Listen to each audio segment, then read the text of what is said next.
The Richard Roeper Show is brought to you by AmericanEagle.com Studios. The digital landscape is changing rapidly, and to compete in today's online business environment, you need that experienced partner. Since 1995, AmericanEagle.com has partnered with companies of all sizes offering web design, web development, e-commerce, mobile apps, and digital marketing to drive your overall business's success because they believe that today's online world is your online opportunity. Visit AmericanEagle.com to get started today. That's AmericanEagle.com. AmericanEagle.com. Hello, everybody. Welcome to the Richard Roeper Show.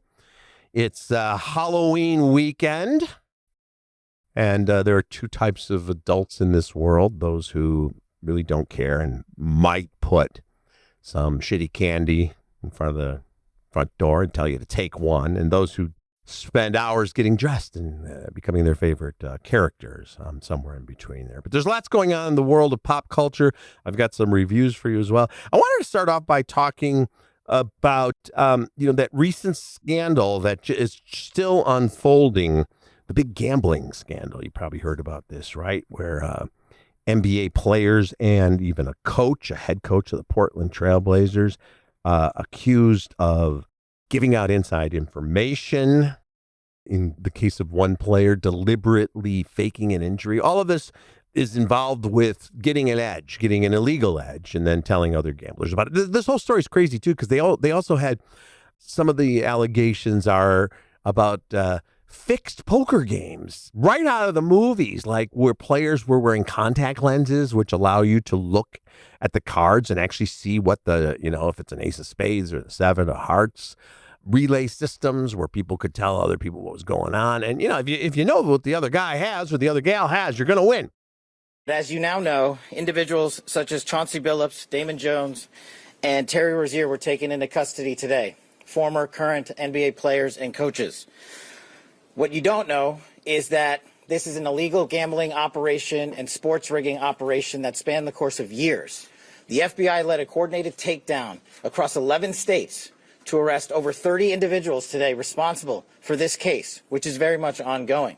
Not only did we crack into the fraud that these perpetrators committed on the grand stage of the NBA, but we also entered and executed a system of justice against La Casa Nostra to include the Bonanno, Gambino, Genovese, and Lucchese crime families. And you'll hear more about those details today.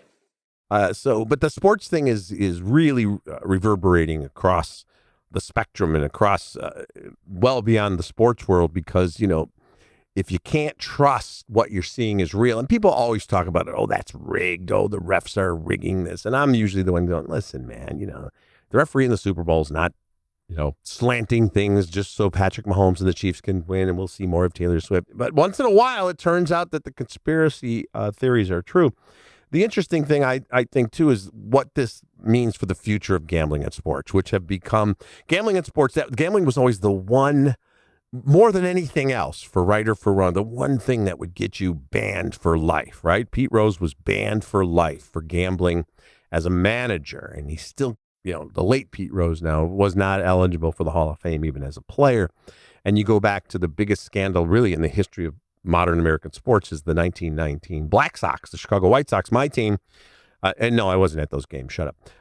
But the 1919 White Sox, famously you saw in the movie 8 Men Out with John Cusack and Charlie Sheen and all these other great actors.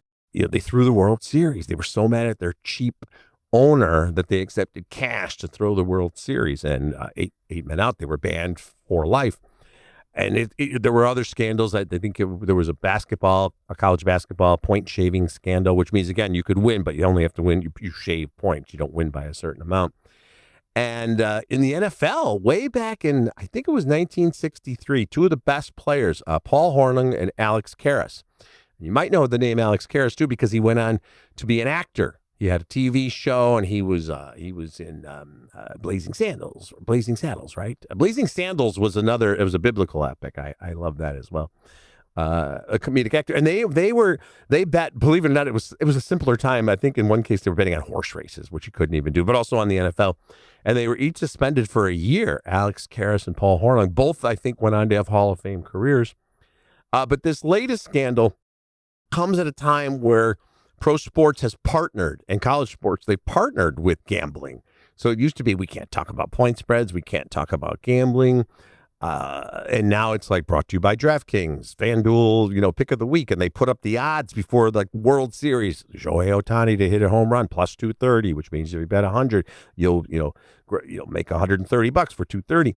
So now you've got this problem where can we trust sports? And a writer by the name of June Lee did a guest essay in the New York Times called "Does Gambling Killing Sports?" It's a great read if you get a chance. And it begins, there's no denying it anymore. The arrest of an NBA player and a head coach after allegations of insider sports betting and poker game rigging aren't isolated scandals. They're what we're going to have to expect in an industry in which the odds makers are calling the shots. Gambling doesn't just sponsor sports games, it shapes them, deciding which matchups are worth watching, how players are covered. This has been going on for a long time. He goes on to say, a survey this year found that 21% of sports bettors have admitted they verbally abused an athlete in person or online. You see this a lot. You wonder why there's so much heckling in sports. It's often because somebody has money on a particular player or team, and they're mad at them for letting them down. So Lucas Giolito, who's with the Boston Red Sox, used to pitch for the White Sox, says he's been threatened and told to kill himself by sports bettors. So you've got FanDuel and DraftKings, which started in 2009 and 2012, respectively. They got ads all over the place. You see banners, everywhere. So the writer's wondering, well, how is this going to ever be resolved? What's going to happen? And I'll tell you this, it's not going to be. All the horses, I think, have left all the barns. And there are regulations that can be put in place. There are watchdog groups that can look at things, but we're never going to go back to a time where gambling and sports aren't linked in a way that can't be separated anymore. The money's too big from gambling. The sponsorship's too big. Now, in the case of the NBA player, one of them, there's footage of this guy, it was so obvious because you could bet on individual players, right? So you can say this player will have 10 points or will have less than 10 points. Individual players. Well, if that player is in on the fix and tells all of his compadres, bet on the under, I'm not going to score 10 points, he could fake an ankle injury in the first 5 minutes of the game. Well, now he's not going to score the 10 points. That actually happened. And there's video of this guy throwing the ball to the other team. I mean, it's so comedically obvious in retrospect. They can do things with the sports gambling sites where they can say, listen, if you bet on a player and that player gets injured, all bets are off. But then you can have people on the other side saying, hey, I just legitimately bet on this. So there's certain things you can flag, but I want to give you an example. I know we're getting into the weeds on this, but I want to give you an example from a college game that was on the other night. Now, the way it works now, it used to be Saturdays was college football, Sundays was NFL football, and then you'd get Monday Night Football, which came about in the 70s. And that was it. And now you have Thursday night football with the NFL, and you have Friday night college football, and you have football every night of the week, even on Tuesday and Wednesday and Thursday. In college, they have some of the smaller schools, but the games are on. So guess what? If a game is on the U or ESPN 27 or whatever, there are lines out there. You can bet just as much. So Kennesaw State was playing UTEP the other night. The Kennesaw State Owls against the UTEP Miners. You can tell it's like a relatively smaller program because they always have more creative names, like Tulane Green Wave, Coastal Carolina, the Chanticleers, as opposed to the Northwestern Wildcats. Simple. So in this particular game, Kennesaw State was favored by 11.5 points, and the over-under, which is the total score you'll get in the game, was 52 points. 11.5 and 52.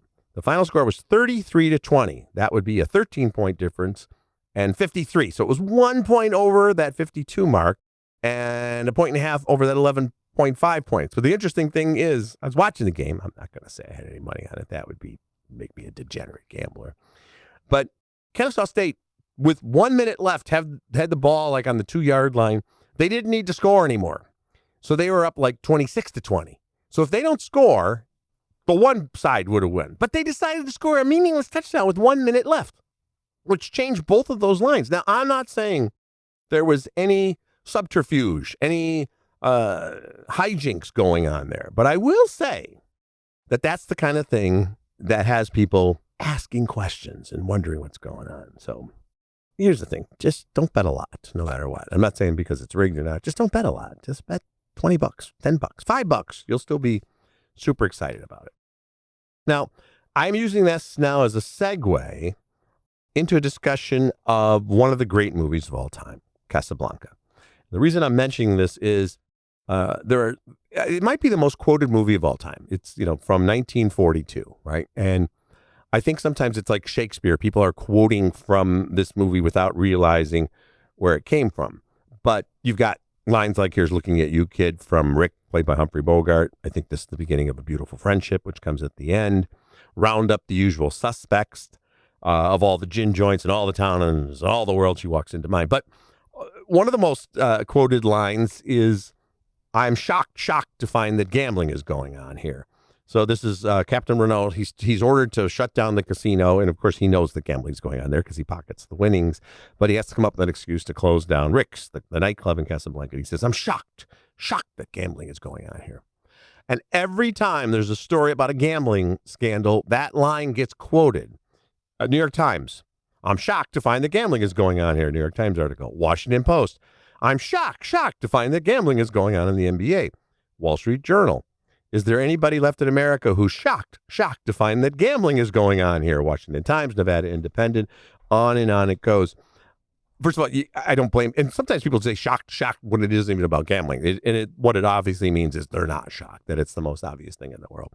But how cool is it that a movie from 1942, that Casablanca, 80 years down the line, people are quoting from it?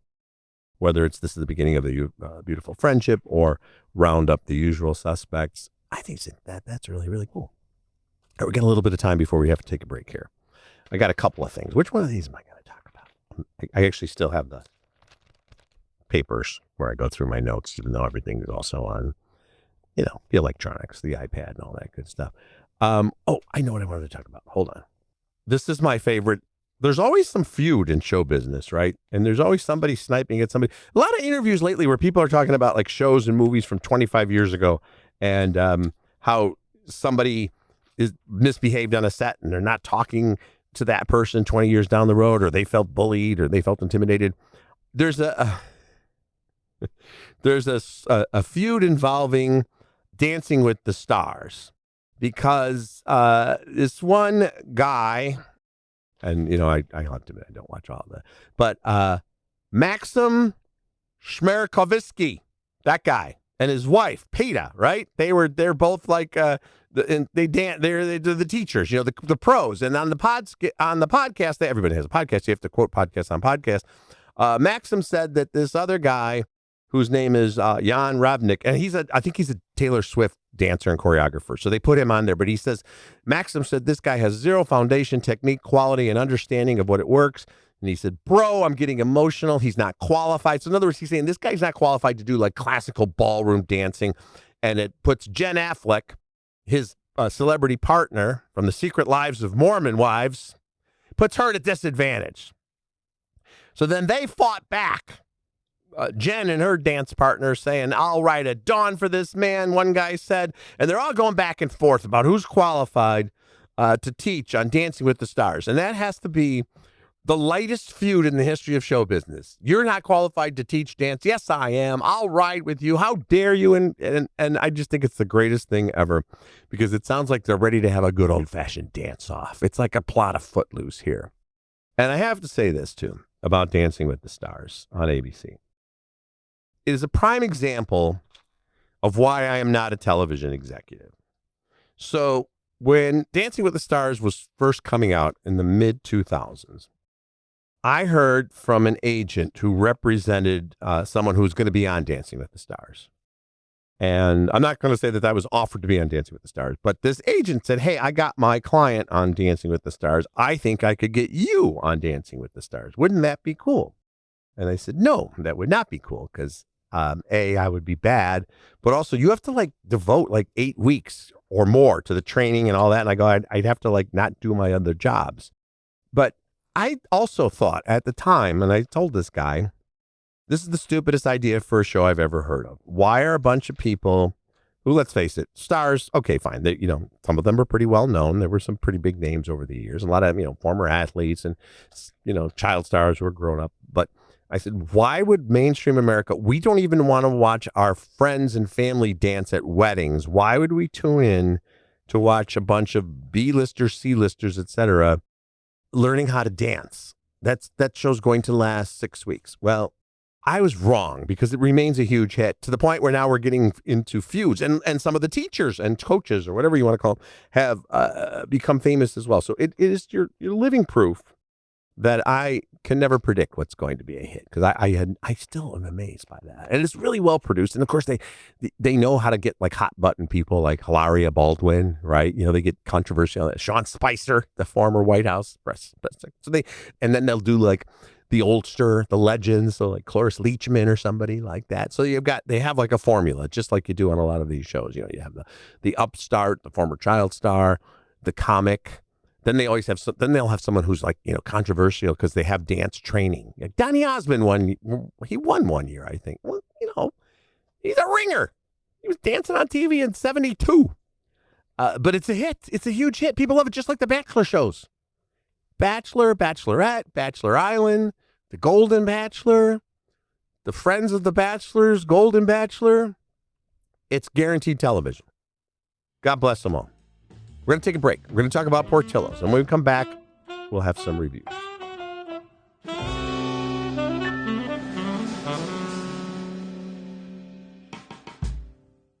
All right, let's talk a little bit about Portillo's. They're known, of course, for their famous Chicago hot dogs with all the freshest and tastiest ingredients, right down to that famous poppy seed bun.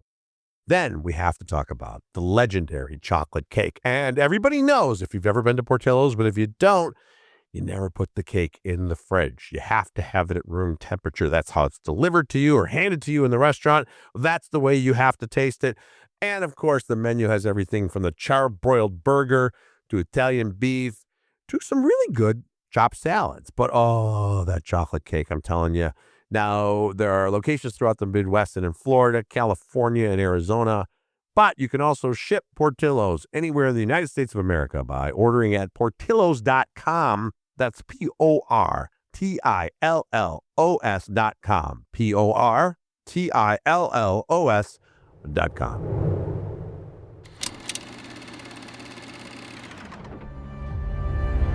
Approximately 3 minutes ago, we detected an ICBM over the Pacific. Current flight trajectory is consistent with impact somewhere in the continental United States. Have we seen that country before? No. Is this real? Stratcom is asking for launch instructions right now. I'm gonna need you to breathe. We are talking about hitting a bullet with a bullet. So it's a fucking coin toss? That's what $50 billion buys us? Get in the car and just start driving. If we do not take steps to neutralize our enemies now, we will lose our window to do so. Okay, that's a little bit of sound from A House of Dynamite, it played in theaters and still is in some theaters, but it's one of those where they then started streaming it on Netflix just a couple of weeks after it hit theaters. This is from Catherine Bigelow, the director, who has directed some of the most intense and really some of the greatest films of the last 20, 25 years, The Hurt Locker, Zero Dark 30, and she does it again here. This is not an easy watch, and even though it's pure fictional, it has the feel of a docudrama, and it's getting a lot of controversy because of it. It's about the threat of a nuclear war and a missile heading toward the United States, and it seems inevitable that it's going to strike and take out an entire American city, and what happens in the various situation rooms and at the White House and at Stratcom and different places that are assigned to, have done run-throughs a million times. What do we do if there's a nuclear attack, and how do we stop it, and what's our strategy going to be? Really intense. Very interesting in the way they put this together. So it kind of is one of those, it's like Failsafe was a movie that did this. It's all shown from the point of view, even War Games, which is a much lighter film, but you see a lot of it from this point of view. We're not seeing the actual missiles taking off. We're not seeing the troops or anything like that. It's all about how to react to it. So we get the same 18 minutes in real time told from different point of views, from the White House Situation Room, where Rebecca Ferguson is in charge. She's Captain Olivia Walker. She oversees the Situation Room, but then Stratcom, with headquarters, that's where the senior military leaders are getting together, and the National Security Advisor. And then you get the President of the United States, who was at a PR event, a light moment for a president, which they all have. And then he gets the news that this is real. It's very reminiscent of, remember George W. Bush when he was president and he was reading to the children. He's reading the book, My Pet Goat. I can remember to this day. And then someone whispered in his ear about 9/11 and that was real. And he had to cut it short. So you see the drama unfolding from 3 or 4 different viewpoints and the dialogue overlapping. Incredible cast, really tense. I'm not going to tell you how it all plays out, but it really gives you an insight. And it's got a lot of the technical terms, but they do a great job with the graphics and the explainers, letting you know who's doing what. And you could tell the scriptwriter actually has a background, I think, at NBC News, definitely in the news world. You could tell or military consultant. So it feels very real. Now, the real military and the Defense Department and the White House have said, this is not a realistic portrayal of how things would happen. But Catherine Bigelow is saying, well, first of all, it's a what if scenario, but it feels very realistic and really gripping and tense. And there's a lot of controversy about the ending of the movie, and I'm not going to say what it is. You can see it for yourself on Netflix. It's a fairly short movie. I don't want to say about an hour and 40 minutes. Draw your own conclusions, but I think it's the right way to end a story like this. So House of Dynamite on Netflix, over on Apple TV Plus, which is going to be Apple TV, but I think it's still called Apple TV Plus now. Are you a fan of the Slow Horses show? It's a big hit. This is from the same creators of Slow Horses, and actually based on novels by the same guys who novels are the basis of Slow Horses. It's called Down Cemetery Road. 2 bodies and a disappeared child. Maybe this case could go all the way to the top. Well, maybe sort of all the way to the middle. What would you like us to do with the child, sir? Move her. She's not quite ready to come out yet. What is she, a cake? Have you been inside my house? Where were you last night? Who are you? Zoe Byrne, private investigator. This nosy woman needs to be stopped. Do you understand? Yes, sir. You have found your way to the heart of something huge. There is a massive government cover-up. And I've never known a girl like you before. This stars the great Emma Thompson and Ruth Wilson, who's done a lot of great work over the years, too. Emma Thompson plays a detective named Zoe, and she's a very downscale. She and her husband, they have a detective agency, but it's mostly like, tracking down whether, the boss is, your husband who, is the boss of the company is having an affair with the secretary or assistant or, missing persons things. And they're not usually doing high-end cases, but to get this big high-end case brought to them where a little 5-year-old girl goes missing after a house explosion in Oxford, England, college town, university town, of course. And this is and Ruth Wilson plays a neighbor who becomes obsessed with the case, kind of becomes the citizen investigator. So she enlists Emma Thompson's Zoe to investigate the case. And Emma Thompson is great because she's got this spiky hair and an even spikier personality, and she does all those witty one-liners. But, she's got deep down, she's got a heart. And this is one of those, one small case really leads to a much larger, maybe even a military conspiracy. And we get to meet, various British intelligence agents and hired gunmen. And they go on the road, the Ruth Wilson character of Sarah and Zoe in search of this little girl. But every time, they keep getting warnings, you know what's good for you, stay out of this. And then the body count starts piling up. Some really shocking and surprising deaths. And yet it still has kind of that British. It's not a comedy by any means, but it has a lot of dark comedy in it and a lot of witticisms. And then you get the really slick Bourne Identity type action sequences. It's really good. It's called Down Cemetery Road, 8 episodes, and it ties everything up. It's one of those limited series where, okay, all the mysteries are solved. All the characters reach a certain point in their lives. But there are, I think, 4 novels featuring these main characters. So you probably are going to get something like with Slow Horses where we're going to get a season 2 or a season 3. So good stuff, intense stuff to recommend this week. Down Cemetery Road on Apple TV Plus and Netflix as well with A House of Dynamite. check them out. All right, that's going to do it for this week's podcast. I'm Richard Roeper. We'll talk again soon.